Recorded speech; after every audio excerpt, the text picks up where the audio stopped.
Semua itu perkara latihan. Kita jadi cerdas dilatih, jadi blow on ya dilatih blow on. Tidak ada yang tidak dilatih. Ya kalau IQ di bawah 100, nggak usah lah belajar sains, sudah nggak bisa. Nggak bisa itu. Apalagi mau ngomong soal mekanika kuantum. Mekanika kuantum itu untuk orang yang IQ-nya di atas 135. Kalau kurang nggak usah lah ngomong mekanika kuantum itu. Kalau IQ-nya di bawah 100, udah nggak usah belajar sains, belajar tenaga dalam aja.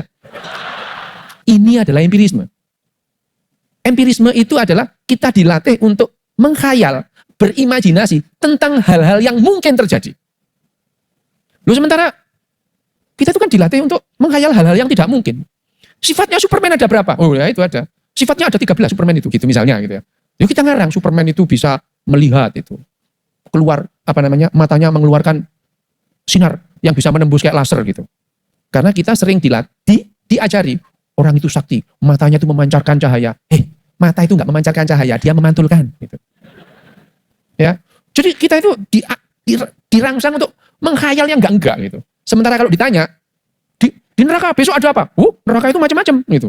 Wah, berkhayal tentang neraka. Surga, wah, banyak itu. Terus ditanya, kira-kira kapan manusia itu mulai makan ubi? Langsung goblok.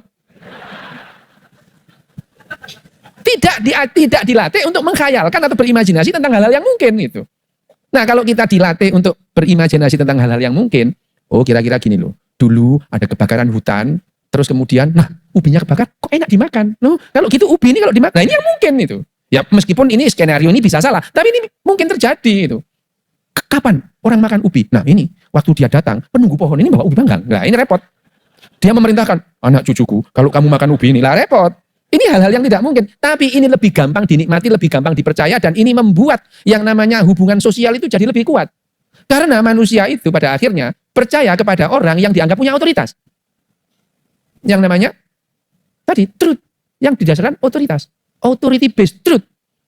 Jadi kita hanya menganggap itu benar kalau yang memberikan penjelasan itu orang yang punya otoritas. Siapa? Ya kepala suku, dukun, ahli agama gitu ya. Ini orang-orang yang pantang bilang nggak tahu. Wah, apa aja dijawab meskipun salah gitu.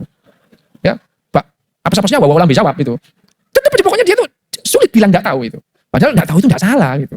Nah, bahwa kita ditanya terus kemudian menjawab nggak tahu, itu perlu latihan. Jadi segala sesuatu yang kita lakukan perlu latihan. Termasuk berpikir kritis, terus kemudian menganalisa. Jadi orang goblok itu memang bahkan nggak bahagia. Gitu. Apakah dengan rencana bisa kita menaikkan kognisi? Jawabannya bisa. Tinggal satu pertanyaan, mau apa enggak gitu. Goblok nggak apa-apa, yang penting masuk surga, lah repot. Ya, percuma pinter-pinter kalau nggak beriman, lah repot. Nih kalau ini, tidak apa-apa, jadi orang beriman tuh nggak ada salahnya itu, nggak ada salahnya. Saya nggak pernah menyalahkan orang beriman itu. Beriman itu malah enak, tenang itu. Beriman itu kan kita yakin tanpa minta bukti, tenang kita ini itu.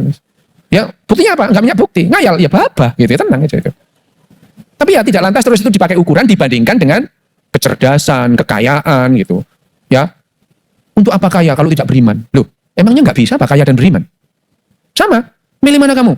Kaya tapi menderita dengan miskin tapi bahagia. Loh kok pilihannya nggak enak dua-duanya itu? Emang nggak ada? Variabelnya itu bahagia dan kaya. Berarti ada yang kaya dan bahagia gitu. Tapi ini direduksi. Cuma ada dua. Kaya tapi tidak bahagia. Miskin tapi bahagia. Saya juga heran. Gimana caranya orang miskin bahagia ya? Saya sering bilang bahwa uang tidak bisa membeli kebahagiaan. Saya setuju kalau uangnya sedikit. Lu kalau uangnya banyak bisa. Sumpah. Gitu. Jadi kalau untuk memperbesar kemungkinan untuk bahagia, ya kaya gitu.